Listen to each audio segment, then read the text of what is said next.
नमस्कार, आप देख रहे हैं जनमोर्चा डिजिटल न्यूज। मैं हूं सुनील यादव। आज हमारे साथ हैं अयोध्या की ऐसी शख्सियत जो घायल व्यक्तियों को अस्पताल पहुंचाते हैं, लावारिस शवों का अंतिम संस्कार करने का इंतजाम करते हैं।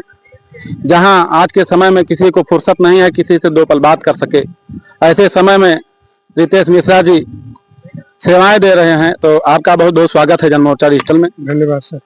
तो आपको सबसे पहले ये प्रेरणा कहाँ से मिली कि हाँ ऐसा कुछ काम किया जाए? प्रेरणा जो है बचपन से ही, मैं जनपद अयोध्या का मूल निवासी हूँ। जो हमारा उम्र 4 साल था, हमारे पिताजी का स्वर्गवास हुआ था, तो मैं हनुमानगढ़ी मंदिर में दान हो गया था। फिर नागेश्वर नाथ मंदिर के पुजारी बने थे। वहीं से सरयू नदी के किनारे जो कूड़ा कचरा रहते थे उन्हें मैं बीनता था। जो जीव जंतु मरते थे नदी में लोग फेंक देते थे, उसे मैं नदी के बाहर खोद कर गाड़ता था। लोगों ने उस समय देख करके लोग कहे कि ये पगला गया है, ये उल्टा सीधा काम कर रहा, तरह तरह करके। आज वही लोग जो है एक कहते हैं बहुत अच्छा काम किए जो है, और ईश्वर की कृपा था हमारे लोग के ऊपर, जो हमारा लोग का सेवा बहुत तमाम प्रकार का जारी है। ऐसे मान लीजिए कोई लावारिस शव मिलता है तो प्रशासन से भी उसको सूचित करना पड़ता होगा। मान लीजिए नहीं कानून व्यवस्था कोई प्रश्न आ जाए या आपको ही लोग फंसाने लगे तो उसके लिए क्या करते हैं?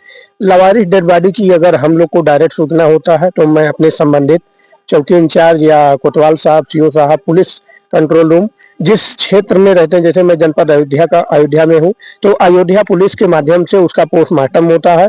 पोस्टमार्टम के आधार पर 72 घंटे डेड बॉडी रखी जाती है। उसका फोटो जिला प्रशासन के द्वारा वायरल कराया जाता है। जब परिवार के लोग नहीं मिलते हैं, 72 घंटे बाद उनका अयोध्या शमशान घाट पर ला करके अंतिम संस्कार कर देते हैं। लावारिस डेड बॉडी पुलिस के पास कोई बजट नहीं रहता था, दूसरे के चिता के ऊपर धरकर इनका अंतिम संस्कार होता था। अर्श जली लकड़ी से शमशान घाट पर इनका अंतिम संस्कार होता था। जब मैं अपने आंख के सामने प्रत्यक्ष अयोध्या शमशान घाट पर देखा तो हमें बुरा लगा। तो जब हमें बुरा लगा, मैं वो फोटो वीडियो को अपने कैमरे में कैद कर लिया और उसको वायरल कर दिए। फिर जिला प्रशासन के द्वारा हमको बुलाया गया, थाने पर बैठाया गया कि आप ये क्या किए हैं। तो मैंने प्रशासन के द्वारा बताया गया कि जो सिपाही है, इसमें सिपाही की बड़ी दुर्गति होती है, क्योंकि इंस्पेक्टर साहब चौकी इंचार्ज को भेजते हैं, चौकी इंचार्ज सिपाही भेजते हैं। सिपाही बेचारे अपने जेब से कहाँ खर्चा करेंगे 3-4 हजार रुपए, और सरकार के द्वारा लावारिस डेड बॉडी पर इनको बजट बहुत दिन बाद, कई साल बाद मिलता है, तत्काल नहीं मिलता है। तो हम लोग जो है जब इसका छेड़े थे तो अयोध्या के प्रथम महापौर ऋषिकेश उपाध्याय जी से परिचय हुआ। उनके द्वारा निःशुल्क लकड़ी बैंक अयोध्या शमशान घाट पर कर दिया गया। लकड़ी बैंक के द्वारा जो है निःशुल्क अंतिम संस्कार किया जाता है हिंदू रीति रिवाज के साथ। अगर मुस्लिम डेड बॉडी मिलती है तो ये चौक के बगल हमारे लोग के पास शरीफ चच्चा से हम लोग जुड़े हुए हैं। अगर वो मुस्लिम है तो मुस्लिम के तहत उसका अंतिम संस्कार करते हैं, अगर हिंदू है तो उसका हिंदू रीति रिवाज के साथ अंतिम संस्कार करते हैं।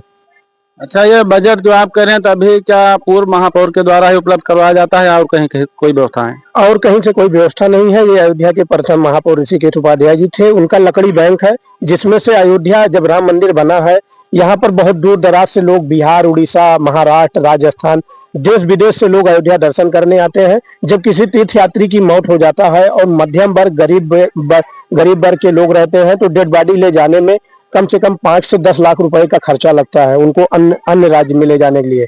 तो उनके पास पैसा नहीं रहता था। ऐसे तीर्थ यात्रियों का भी अंतिम संस्कार हम लोग निःशुल्क करते हैं। बहुत ऐसे गरीब लोग थे जो रिक्शा चलाने वाले, हमारे यहाँ परमहंस के पास भीख मांगने वाले थे, मध्यम वर्ग के लोग थे। पैसे की अभाव में मरे हुए व्यक्ति को अपने लोग सरयू नदी में फेंक देते थे। सरयू नदी में नाव से फेंकने पर उन्हें 200-300 रुपए देना पड़ता था। फिर उसको जिला प्रशासन को सूचना होता था कि नदी में एक डेड बॉडी मिली हुई है। उसी मरे हुए इंसान को फिर पुलिस के द्वारा पोस्टमार्टम कराया जाता था, फिर उसी का अंतिम संस्कार हम लोग कराते थे। तो हम लोगों ने नॉलेज नहीं था, लोगों को जानकारी नहीं था। अयोध्या के मीडिया के माध्यम से जितने पार्षद थे, सभी पार्षदों के माध्यम से, सोशल मीडिया के माध्यम से जानकारी दिया गया कि कोई भी गरीब व्यक्ति या तीर्थी व्यक्ति होगा, सिर्फ अयोध्या सरयू नदी में वही डेड बॉडी प्रवाहित होंगे जो अयोध्या में साधु संत है, जिनका शादी विवाह नहीं हुआ है। उनकी परंपरा है कि जल प्रवाह उन्हें किया जाता है। और जो गरीब लोग डेड बॉडी फेंकते थे, उनके डेड बॉडी पर हम लोग जिला प्रशासन का भी सहयोग मिला और महापौर जी के द्वारा मीडिया में निकलवाया गया। तमाम लोगों को जानकारी हुई कि कोई भी गरीब व्यक्ति को 1 रुपए नहीं देना पड़ेगा, उनका अंतिम संस्कार होगा। अभी तक जो है 3000 के ऊपर डेड बॉडी का अंतिम संस्कार 3,400 तक हो चुका है। अच्छा, जैसे आपके ये जो काम कर रहे हैं इस दौरान कुछ शव ऐसे भी मिले होंगे जो छत बिछत अवस्था में रहे होंगे, तो तमाम लोग हैं इसे अगर कोई डेड बॉडी देख लेते हैं तो दिन भर जो है हो सकता है भोजन ना कर पाए, तो आप अपने आप को किस तरीके से संभालते हैं ऐसे हालात में? ये ईश्वर की बहुत बड़ी कृपा है कि डेड बॉडी तो देखने के लिए बहुत लोग आत्महत्या कर लेते हैं, ट्रेन से, लोग ट्रेन से गिर जाते हैं, हाईवे पर लोग जाते हैं, उनके ऊपर ट्रक चढ़ जाता है, पूरी डेड बॉडी एकदम पचनी हो जाती है। ऐसे ऐसे डेड बॉडी हम लोग देखे हैं जो कुएं में लोग आत्महत्या कर लेते हैं या मारकर उन्हें फेंक देते हैं, झाड़ी झंखाड़ में पड़े रहते हैं, कोई फांसी लगा लिया, अन्य कारणों से। कारण बहुत है मौत के, ऐसे ऐसे डेड बॉडी जिसमें कीड़े पड़ गए। एक हाथ से जब उठाता हूं तो हमारा हाथ उनके बाहर, डेड बॉडी के बाहर निकल जाता है। उनके चारों तरफ शरीर पर कुछ नहीं रहता, केवल हड्डी रहते हैं और कीड़े रहते हैं। और भगवान भोलेनाथ की बहुत बड़ी कृपा है, प्रभु श्री राम का, हम लोग को कुछ नहीं होता है। हाँ, कभी कभी ऐसे डेड बॉडी रहते हैं जिसमें उल्टी आ जाती है, लेकिन ईश्वर की कृपा से सब सही हो जाता है। अच्छा, आपकी टीम कितने लोगों की है? हमारी टीम जो है 7 से 8 लोग हैं, सभी युवा भाई हैं, सभी लोग निःशुल्क सेवा करते हैं। समाज के नाम पर कोई धंधा नहीं बनाया है, और जितने भी टीम के लोग हैं सब संपन्न परिवार से हैं, अच्छे घर से हैं, उन्हें एक जोश जुनून है सेवा करने का। और अच्छे लोग हमारी लोग की सेवा देख करके अरब खरबपति घर के लड़के जो हैं वो लोग जुड़ रहे हैं और मदद भी कर रहे हैं। तो भविष्य में ऐसे कोई राजनीतिक महत्वाकांक्षा, आप अयोध्या ऐसे महत्वपूर्ण स्थान पर हैं? चुनाव लड़ने का कोई विचार नहीं है। चुनाव हम मौके पर देख रहे हैं, हमारे यहाँ के सांसद, विधायक, महापौर हैं, ये सरकार के अधीन है। अधीन होने के बाद योगी जी अयोध्या में तमाम विकास करा रहे हैं, लेकिन नेता के पास इतना दबाव आ जाता है। अच्छे कार्य, जो अच्छे कार्य होते हैं, आज के डेट में अच्छा कार्य किसी को पसंद नहीं है। अगर आप एक तरफ ऑर्केस्ट्रा करवा दीजिए, एक तरफ आप जो है रामायण करवा दीजिए, भागवत, देख लीजिए भीड़ किसमें होगा। भीड़ जो है सबसे अधिक ऑर्केस्ट्रा में होगा, जहां भजन होगा वहां होगा नहीं। अच्छा कार्य किसी को पसंद नहीं है। जो जनप्रतिनिधि लोग चाहते भी अच्छा कार्य हो जाए तो तमाम भूमाफिया लोग, दबंग लोग उसको दबा करके होने नहीं देते हैं। समाज में अच्छा कार्य हो नहीं पाता है और वो भी जनप्रतिनिधि बन जाते हैं। इसलिए हमें चुनाव लड़ने का कोई शौक नहीं है। जो जनप्रतिनिधि काम, सत्ता में बैठे हुए जो जनप्रतिनिधि काम नहीं करा पा रहे हैं, हम लोग बिना पावर पद के वह काम हो जा रहा। अगर हम भी सत्ता के अधीन हो गए तो वह काम नहीं करा पाएंगे।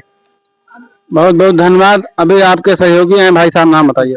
जी नमस्कार, मेरा नाम सोनू विश्वकर्मा है। मैं पिछले 2 साल से जो है रोड किनारे पड़े लवाई लोगों का इलाज कराता हूँ। कीड़े पड़े रहते हैं कुछ भी तो उनको मैं जाकर मेडिकल कॉलेज में भर्ती कराता हूँ। खाना पीना, कपड़ा लत्ता, हर चीज़ मैं देखता हूँ। तो कब से जुड़े हैं रितेश जी के साथ आप? मैं लगभग 2 साल 7 महीने से जुड़ा हूँ। तो घर से कोई ये नहीं रहता कि हमारा लड़का घूम रहा है वैसे ही? नहीं, घर वाले पूरा सपोर्ट करते हैं, खुश भी रहते हैं। जी बहुत बहुत धन्यवाद भाई आप दोनों लोगों का। और इसी तरीके की वीडियो देखने के लिए बने रहे जनमोर्चा डिजिटल न्यूज के साथ। अगर चैनल पर नए हैं तो चैनल को सब्सक्राइब करें। हमारे साथ हैं हमारे सहयोगी करण प्रजापति। धन्यवाद।